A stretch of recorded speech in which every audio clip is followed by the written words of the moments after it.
You are listening to the Park Flyer Podcast, where we discuss our RC adventures.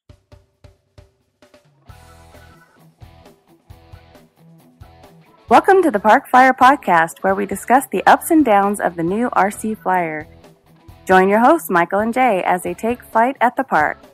Now on with the show.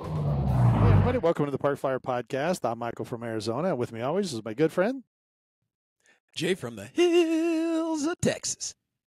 And once again, I'm still on the road, so I'm actually in Texas. And this episode you're going to join is with me and Jay. We actually got to, my work brought me through Austin, and I was able to kind of hook up, and we kind of had a fun day. So this is all about our antics as I had my 24-hour period there in Austin, and we kind of made it work. The good news is we all have all our fingers and toes. Well, most of our toes. Yes. All of our digits are still in place. So yeah, it was kind of, yeah, I know, right? It was kind of great. We work brought me through there, and I got there relatively early in the morning, and I had told Jay, hey, you know, I arrive at the airport around 11ish, 11:30ish, and as things worked out, we were going to be slightly early, so that it was even better because now I'm going to arrive at around 11 o'clock. And anyway, touched down and kind of got my stuff ready and got done with work and text Jay and said, hey, buddy, I'm here. I'm walking outside. And Jay said, I'll be there in an hour. Because yeah, somebody I kind had of overslept. Yep, I was sleeping good that night. Yeah, well, that was the funny part. But I got there very quickly. Yep. No, you did. It was there actually faster than what I thought. But the good news is we got to, you know, he called me and said, yo, dude, I'm sorry. And we got to chat for the whole time you were kind of driving. And then it's funny because I'm on the phone as he drives up, and I get in the car and hang up the phone. We kept on our conversation like we never really stopped. So. But we had a really good time. I actually, you know, showed up at Jay's. It was kind of mid-afternoon, and he wanted to kind of put some planes together. So you had some questions with this? I think it's called an ugly stick or a big stick or what is that airplane? It's a mini stick. I got it Ultra stick. somewhere. I think it's in the other room. Yeah, it's a mini ultra stick. Yeah. So the problem I was having, it wasn't so much a problem. It was just that I had to do some repairs on it, and I was just asking Mike a question as to if I should add some fiberglass, not add some fiberglass, or if he just thought that just a quick, just, you know, some epoxy or just some CA glue, and then I was good to go. Right. He said, well, some epoxy with some filler would be better. And I was like, well, great. I just happen to have some balloons right here. Whipped out my thing of balloons and mixed them up. And I let Mike go crazy with that. And we made my repairs. And so they were all, you know, it was repaired and ready to go. And, you know, by the time we went out flying after dinner. So by the time it got to be dinner time, and then we went out because it was hot. You know, it's hot here in Texas. So by the time we got out at dinner, we got out there that hour before nighttime when we got out to the field, and we brought the mini ultra stick, and then we bought the Bison as well to fly. Mm-hmm. And I had wanted Mike to fly because the last time that he was here and we were flying it in its regular configuration, because it has flaps and slats. And so I didn't like the way it was flying with the slats. I mean, the minute you drop the flaps and slats, I mean, that plane's coming down. And right. Not to say that it was uncontrollable or it was horrible. I was just wondering if maybe I had to lessen the amount that the flaps. I was using the stock configuration, and the way I was thinking was that I needed a little less slats for the amount of flaps that I was using. And so I asked Mike to go ahead and fly it and tell me what he thought of it and whether I should change the configuration up or just leave it as is. And it was super still. I mean, it was a beautiful night when we got out there. It looked beautiful. The sunset was beautiful, and there wasn't for that field. It was not windy at all, which was kind of strange. But hey, we'll take it. That's true. So, and we'll actually circle back to the Bison because that's a whole nother flight. But let's go to the Mini Ultra Stick because when Jay handed it to me, there was no landing gear on it, and it felt or looked like it had broken half, but that's not really the case. There was a hard landing or something. When I had flown it before, the last time I had landed it, it kind of got stressed a little bit on the landing gear. So before Mike got there, I took the landing gear off. That way, when we did the repairs, we just go ahead and just do the repairs with the landing gear off. So I took the landing gear off, prepped the plane so that we could just do the repairs. When I handed it to him and told him to take a look at it. So it was the little box on the bottom of the airplane where the landing gear sits in, and it had come apart. It's a square airplane. It doesn't have a round fuselage. It's kind of a oblong, rectangular shape. And so there's a piece on the bottom, and then two pieces of balsa wood on top, and then there's a flat, kind of a flap where you can kind of see down inside it. And so he asked me. He said, "Should we glass this?" And the problem is, it's covered in fabric, or not fabric, but monocoat. And I was like, well, if you glass this, you're going to have to peel the monocoat off, and then you're going to have hump in underneath the monocoat. And the monocoat may. I meant it's not going to stick inside the plane. Inside the plane. Yeah, I was talking about inside the plane. When he handed it to me. Right. And when he handed it to me, I was thinking it was on the outside. And I'm like, I'm pushing up on this balsa wood that's coming apart, but it fits together really nicely. And I was like, yeah, you don't need to glass this. You can do the same thing with just the micro balloons and some epoxy. So like Jay said earlier, he mixed some up. He, kind of put it together. And actually, when he first did it, it was kind of a runny consistency, but I added way more balloons to it to make it a little bit thicker than Elmer's glue. It was significantly thicker. And so it had like a consistency of like Play-Doh almost. And so I grabbed a toothpick and kind of rolled it up on there so it kind of sat. And then I squeezed the plane apart and I glued all that stuff inside there and made a little fillet behind it as opposed to just putting it on the edge. And then once we got that set up, we taped it and then flipped it over. And then down on the inside where the parts that we could get to, we built it up in a little, 30-degree angle along the edge. And then once it dried, it was pretty stout. I think Jay was like, whoa, that's pretty good. It worked out pretty well. And so, he threw the landing gear back on and then said, hey, charge up some batteries. And I think he used 3-cell batteries on that? I was using 3-cell and I charged up a couple of 4-cells because I wanted to try it out with some 4-cells. So we got out to the field and the field being as rough as it is, I tried to taxi it, but it kept nosing over because the gear's just where they had the gear, it was just too far back. And it would just nose over every little bump it hit. So I just elected to give it I just hand tossed it. And the plane just took off. And like I said, I thrust the controls in Mike's hands and I'm like, okay, I'm just gonna get tossed. And he's like, what? And I'm like, whew, give it a shot.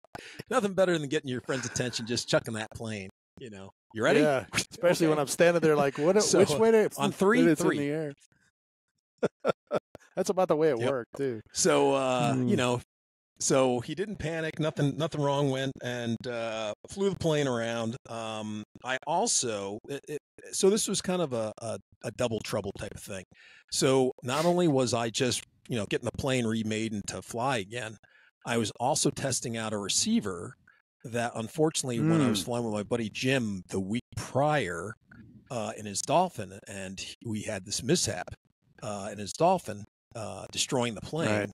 Right. I was trying out the receiver to make sure that it was working right, and for the most part the receiver was working, and it was one of these lemon all-in-one receivers, so it's got telemetry in it. It has barometer in it, so you can use it for a glider, and it's got a 3-axis gyro in it. It also will monitor your the voltages and stuff like that in there as well. So it does a bunch of stuff, and for $34, I got to say, it's a good pretty deal amazing for what you're getting. Yeah. And it's 7 channels. That particular one's 7 channels. So, compared to the older style, gyro from Lemon, see if I can get this in the Right. shot there. It's There a you little go. longer, but it does way more for about the same price Mm. as what this was going for a couple of years ago. And Yeah. like I said, it worked really, really well. And once again, there was a little bit of wind once you got up higher. So the plane was getting tossed around because it's super light. But the gyro did a good job keeping it fairly stable, and everything worked, was working out great. Right up until the landing. And then that's right. It was not when I was with Mike. It was later on when I was with when I was flying with my buddy. I ended up ripping the gear off, and then I gave it to him, Again? and then he did one of his fabulous repairs, and he moved. Yeah, and then he moved it back, or no, he moved it forward, gave it a little bit more angle, Forward. and now I can taxi it all Mhm. over the field. It works out. It's working a lot better. So Okay, it so all just worked to be out in the clear- end. And plus, Just to be clear, it wasn't me. I landed it on the field, and it actually landed and then came to a stop. you landed it fine. Yeah, But everything, And- but, and but it did everything work. worked out. The Like landing- I said, the the landing worked really well. I mean, the gyro kept it stable, and the only thing that was really going kind of, Jay cautioned me on, was that we shoved the battery in there and strapped it down. But when I started doing aerobatics, he goes, "Hey, I don't know if I'd do that because I just shoved the receiver in there, and I don't want that gyro coming apart." He just kind of put it in there. Oh, that's right. I didn't really Jammed it secure in. this receiver down. Yeah. So yeah, the gyro was working, that and the might have receiver been was bad. sitting there. So I had that could have been bad. I didn't know that, and I'd done a couple of acro Yeah, it maneuvers. could have been and very I was like, bad. "Ooh, I just dial that back a little bit."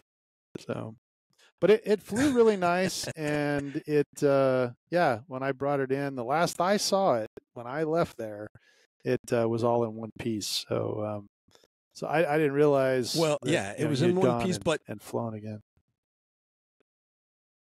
yeah, we flew it. I think we flew a couple of days later. And once again, when I got back home and looked at it, it was just as well because it had another major. What's the word?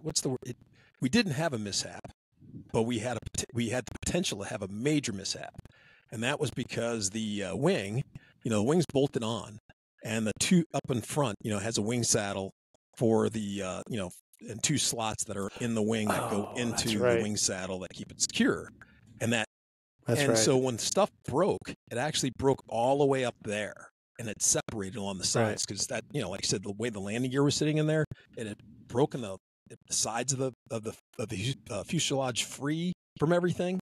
Right. So it peeled it away from the plate that was on the bottom for the landing gear, and at the top, that wing saddle, it had ripped it apart too. So once again, had Mike really started honking on it doing aerobatics, we would have had a rubber band separation from the wing to the fuselage, and we would have just had a little missile. Right. If he had done anything really super serious. But luckily, like I said, I was able to catch that and put on some more epoxy, and everything worked out well. So like I said, forgot when we between got that done, and then the later, when we got done. Yeah, when we got done flying, I forgot when that we went home that night. you did mention that. Yeah.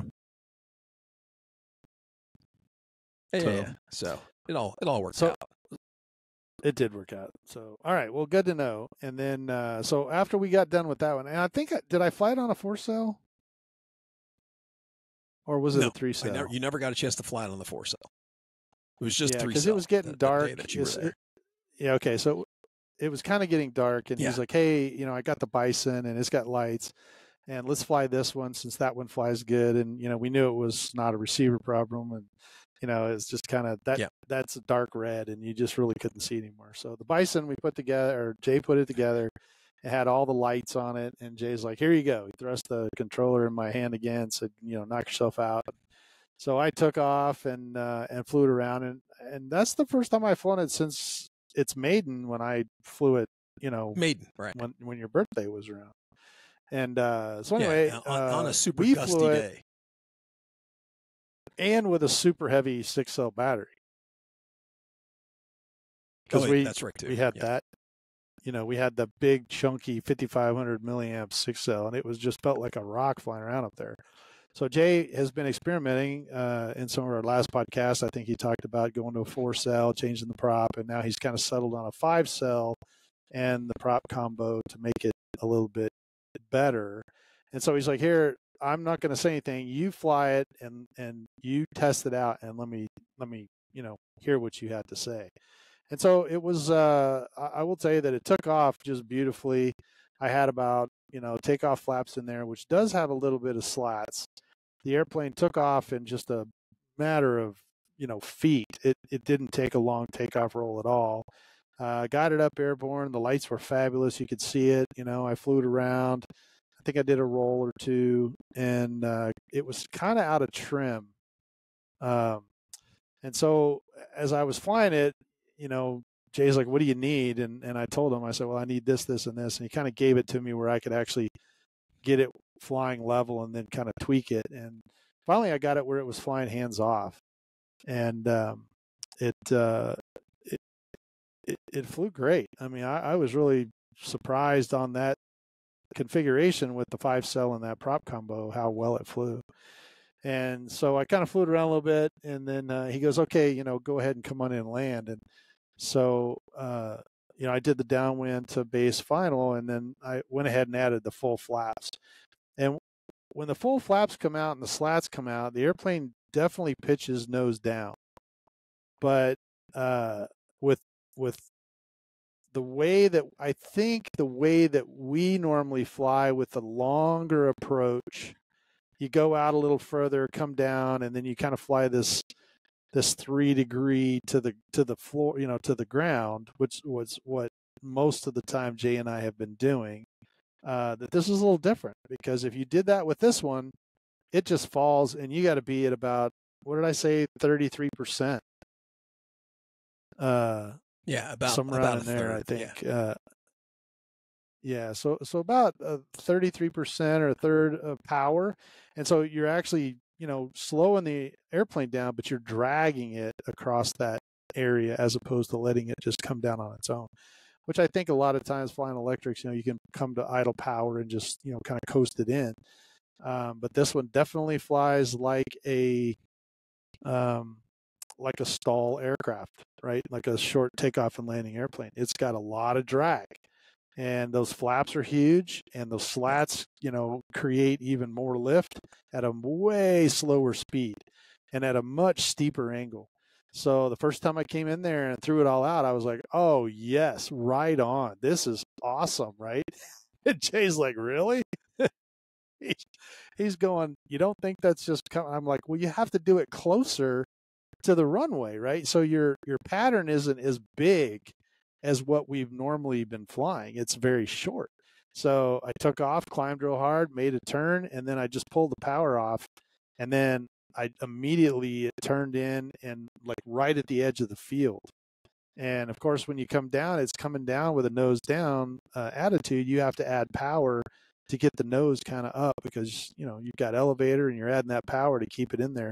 And I'd say the first couple, I don't know, Jay, the first couple landings were just spot on, just rolled them right on. They seem to have worked okay. I mean, Yeah, it's just something, at least for me, it's just something to get used to. And I wasn't sure, like I said, I wasn't sure if that was right or that I needed to just make a slight subtle change, with the slats. Like if I'm flying something that's just full flaps, it doesn't get as steep as that. I didn't think it was going to be as bad.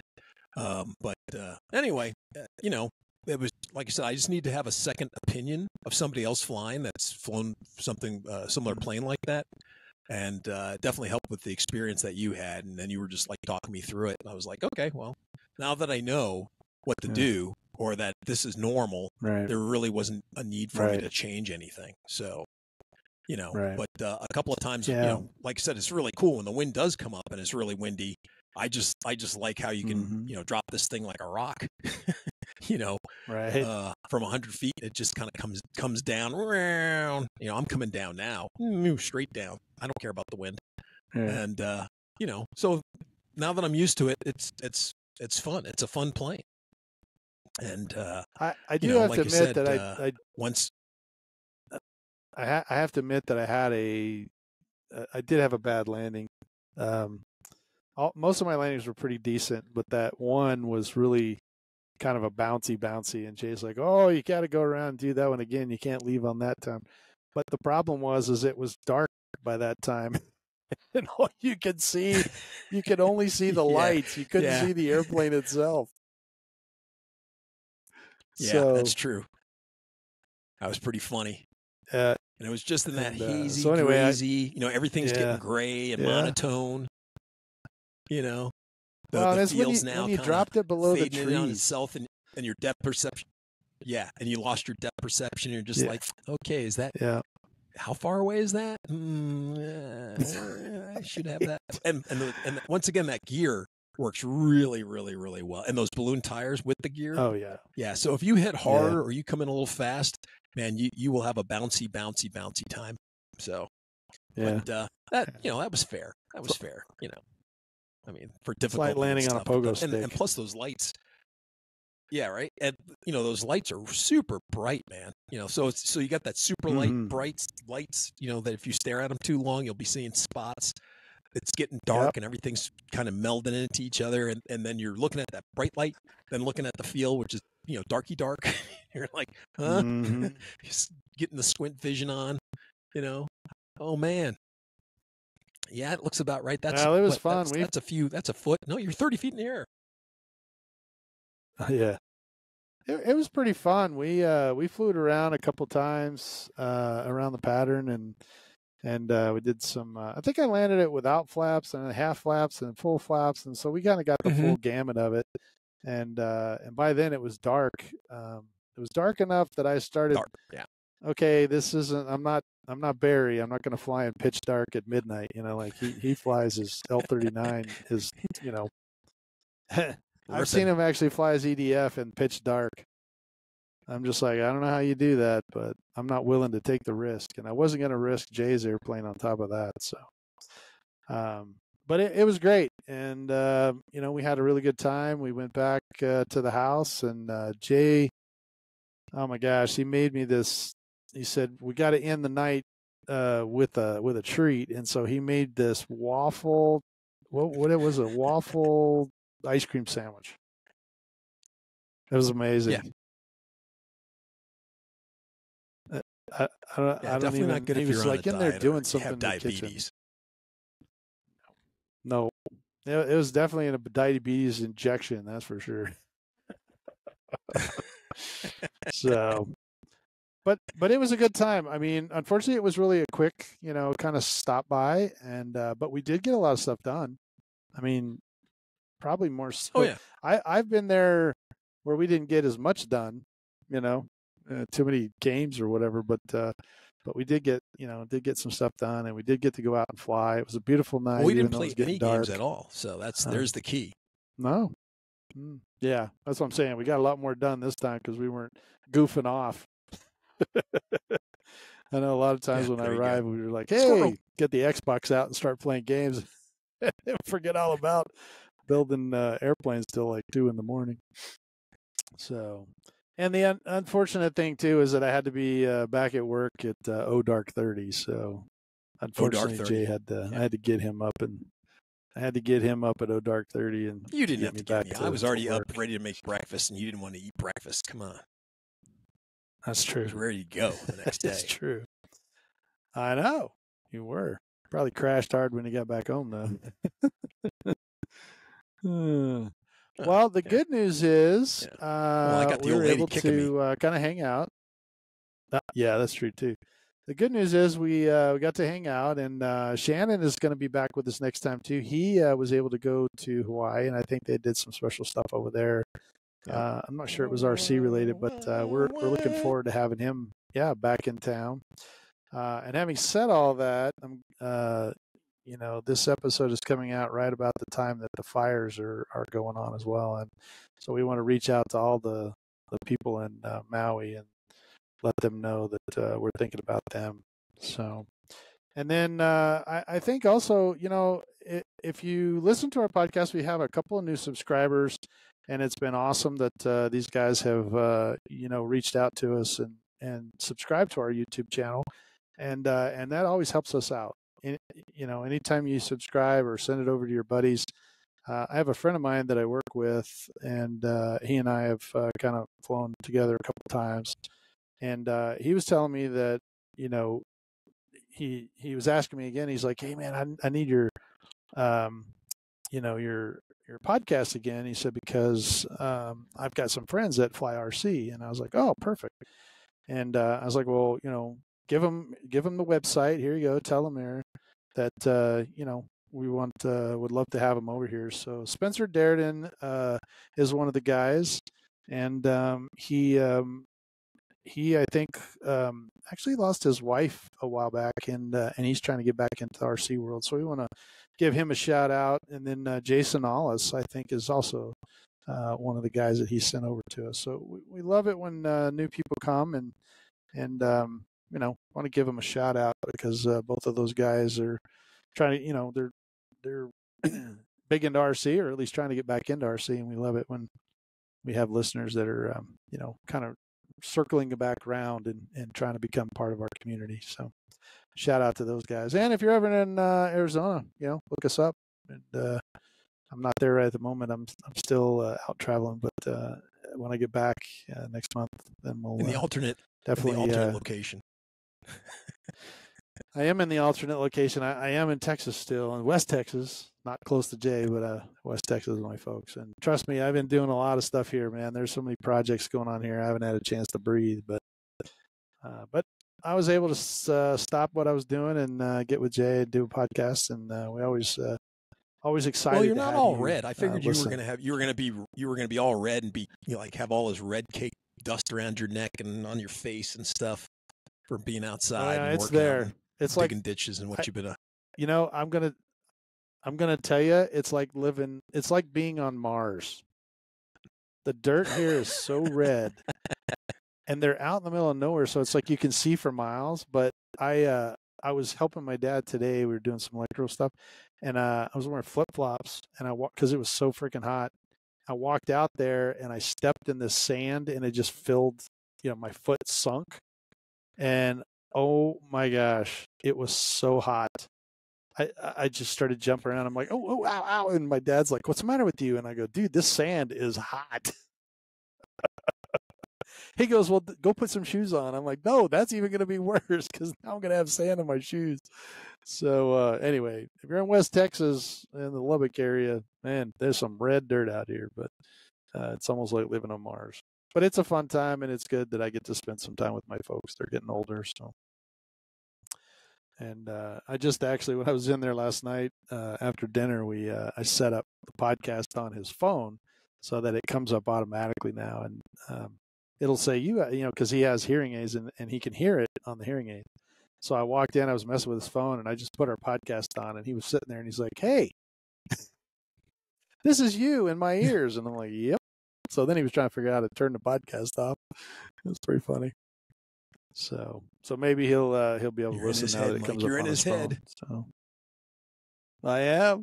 Well, I'm excited to get back. We actually had a quick trip back to Phoenix last week, and got in for a day. Just had to do some stuff with the house, and had to meet some contractors and stuff. So my wife and I went back, and man, I walked into my shop, and I'm just like, "Oh man, I got to get back here." My jets are sitting there, and all the airplanes are sitting here, and I kind of kicked myself, because this would be a great place to go fly the wing. I mean, there's just nothing out here. Gotcha. And I should have brought it. So you didn't bring anything with you? I should have brought it. No, I didn't.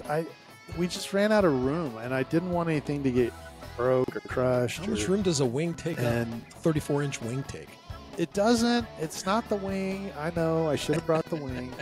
But we just had so much stuff going on. It was just one of those things that I was working, and I was coming in, and we had to leave right away. And I just happened. I was like, you know what? I'm going to be back. So, and when I was at home, I was at home for a couple of days last month. Mm-hmm. We got to go out with Barry and kind of test some of the airplanes. So I just figured I'd be working on that stuff when I was at home. I didn't know how my schedule was going to work out, and I thought I was going to spend more time in Phoenix than I am. So, but next month will come out.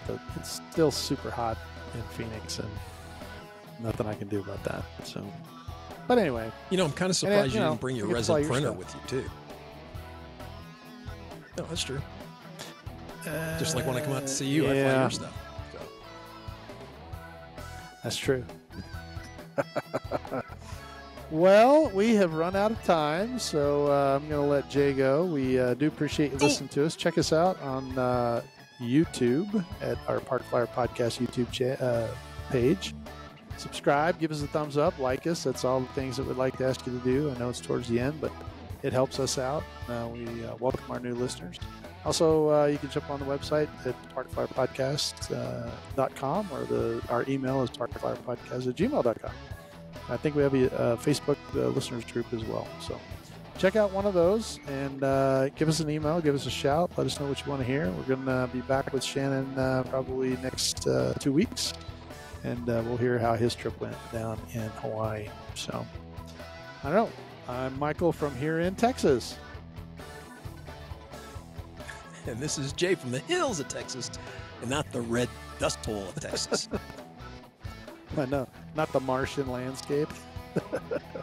Anyway, we'll see you in 2 weeks. Let's fly.